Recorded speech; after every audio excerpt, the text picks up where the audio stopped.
En handball, les choses semblent se confirmer pour l'organisation de la CAN Dames 2024. Le gouvernement de la République démocratique du Congo, à travers le ministre des Sports et Loisirs, Kaboulo, a procédé ce lundi 4 mars à la signature d'un protocole d'accord avec la Confédération africaine de handball, représentée par son président Mansourou Aremou, et la Fédération de handball du Congo était conduite par son président Amos Mayo Kitangé, pour la tenue de cette compétition, à Kinshasa au mois de novembre de cette année. Football en international, belle opération pour Gédéon Kalulu et Lorient qui sont allés s'imposer 2-1 sur le terrain de Rennes dans l'un des derbys de la Bretagne, en match comptant pour la 24e journée du championnat. L'arrière latéral droit international congolais a disputé cette explication et a offert une passe décisive sur le deuxième but des siens à la 90e minute pour sa première passe décisive de la saison. Malgré cette victoire, ils sont toujours au bas du classement, soit 13e avec 25 points, et ils doivent donc se donner à fond pour aller chercher le maintien. En basketball, Luc Loubaki et Christian Eyinga ainsi que leur club, Lille, se sont imposés 64-52 devant la formation de Boulazac en match comptant pour la 22e journée de la division 2 du championnat français de basketball. Les deux internationaux congolais ont pris part à ce précieux match devant l'actuel 3e au classement de ce championnat et qui est en course pour la montée. C'est un succès important sur le plan mental qui va leur permettre de se remettre en confiance pour la suite de la saison. Luc Loubaki, qui vient d'intégrer la sélection nationale de la République démocratique du Congo, RDC, a terminé le match avec une passe décisive en 9 minutes sur le parquet alors que Christian Eyinga, qui est arrivé cette saison comme joker médical en remplacement de son compatriote, Shekina Munanga, a terminé avec 5 points, 4 rebonds et 4 passes décisives en 29 minutes. 10e au classement avec 10 succès et 12 revers, ce deuxième succès de suite va leur permettre de respirer en attendant la prochaine journée où ils seront en déplacement sur le terrain de Nantes. Basketball toujours, bon début pour BC Terreur, tenant du titre. Le championnat de la Ligue provinciale de Kinshasa, l'Iprobakin 2024 commence mal pour le BC Espoir Fukash, qui a débuté avec une défaite face au BC Terreur, tenant du titre, 57-85, lors du derby quinois disputé le dimanche 3 mars.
L'INAFU Playoff, le TP Mazembe atomise Lubumbashi Sport par 5-0 et prend la première place. Après sa qualification à l'étape des quarts de finale de la Champions League africaine, le tout-puissant Mazembe a lancé ce mercredi la phase des playoffs du championnat national par une victoire, très large d'ailleurs face aux kamikazes de Lubumbashi Sport, dans son temple de Kamalondo, 5-0. C'est Oscar Kabouit qui va ouvrir le score pour les Corbeaux de Mazembe à la 18e point. Celui-ci est lancé par Phili Traoré, et cette pépite formée à la Katumbi Football Academy, KFA, va crocheter du gauche avant d'ajuster l'UABEA à ras de sol, 1-0. À la 43e minute, Cheikh Fofana, servi par Phili Traoré, va corser l'addition. En deuxième période, Lamine Ndiaye, entraîneur de Mazembe, va procéder à certains remplacements. Glody Likonza et Joël Beya vont monter à la place de Serge Mukoko et Phili Traoré pour apporter de la fraîcheur en attaque et au milieu de terrain. Face à la pression continuelle des Corbeaux, les kamikazes vont craquer. Patient Mamba en profite pour marquer le troisième but de Mazembe. Il sera imité par Cheikh Fofana qui va, au passage, signer son doublé dans cette rencontre, 4-0.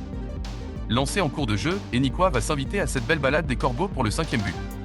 Avec cette victoire et un goal average avancé, plus 5, Mazembe et Manima Union sont les seuls clubs à avoir gagné leur premier match de la première journée.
Jeux africains 2024, la RDC vise un record de médailles en boxe, malgré les défis de préparation.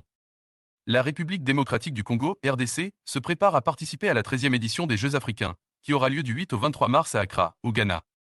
La boxe est l'une des 15 disciplines à travers lesquelles le pays sera représenté lors de cet important événement continental. Le directeur technique national de la Fédération congolaise de boxe, Toussaint Lofalanga, a affirmé que la fédération et les athlètes se sont intensément préparés dans le but de remporter un maximum de médailles, principal objectif de cette compétition, et nous confirme son mécontentement face au manque de soutien du gouvernement dans la préparation de cette discipline.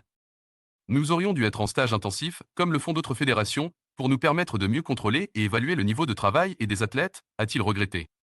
La RDC vise de faire mieux que lors de sa participation aux 12e Jeux africains, qui s'était tenu à Rabat, au Maroc en remportant 12 médailles d'or en argent et 10 de bronze. Jean-Florent Ibangé Ikwangé ne bouge pas, pour le moment, de son poste d'entraîneur de la formation soudanaise d'Al Hilal Omdurman. Il lui reste une saison de contrat et les dirigeants lui ont rassuré leur accompagnement. Le technicien congolais et son staff ont réalisé un travail exceptionnel cette saison en tentant de maintenir en forme l'équipe malgré les conditions difficiles dues à la situation politique instable.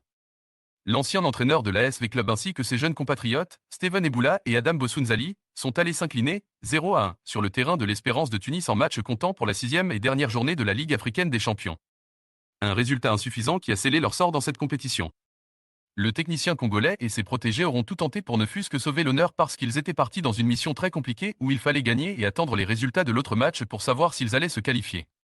La surprise n'aura pas eu lieu mais il faut saluer tout de même le travail abattu par le technicien congolais en qualifiant cette équipe pour la phase des groupes de cette compétition sans championnat au Soudan depuis presque une saison et demie.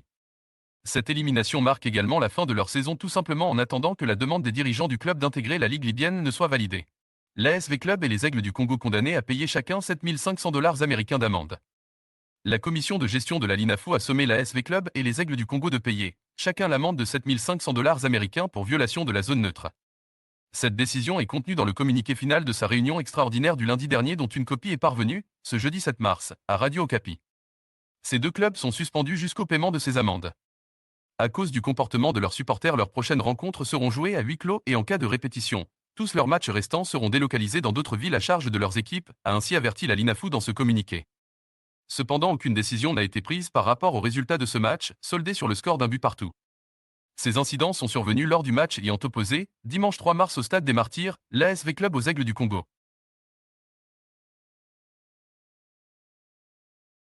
Nous sommes arrivés à la fin de notre journal, veuillez partager et liker la vidéo pour une large diffusion afin de nous soutenir.